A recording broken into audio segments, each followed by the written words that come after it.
The world is in chaos right now. There's so much division, so much hatred, so much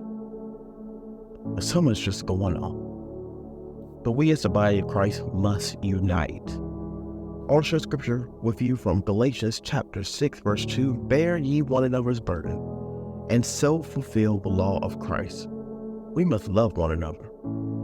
That's one of the laws of Christ, loving one another.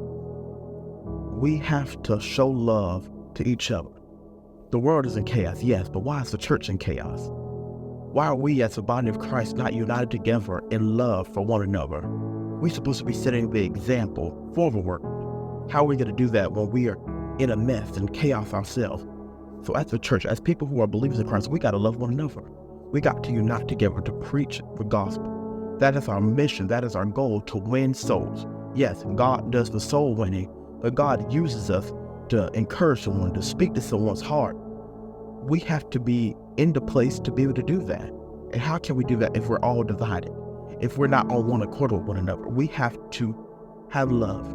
If we have love, everything else will fall into place. Love for God, first and foremost. If we love God, we're going to do what He says. If we love God, we're going to keep His commandments. He wants us to love one another. So if we love God, we're going to love one another. And if we love one another, we're going to be able to work well with one another.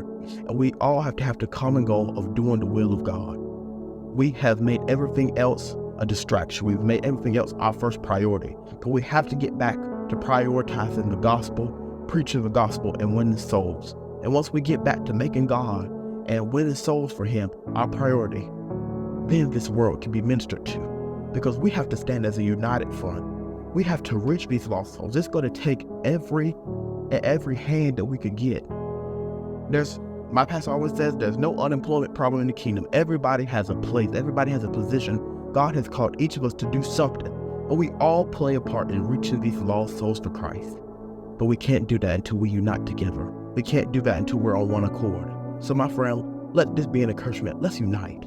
As the body of Christ, let's love one another. Let's care about one another. Let's set an example for this world. Let's reach these lost souls. Let's unite together and do what God has called us to do. Win the lost.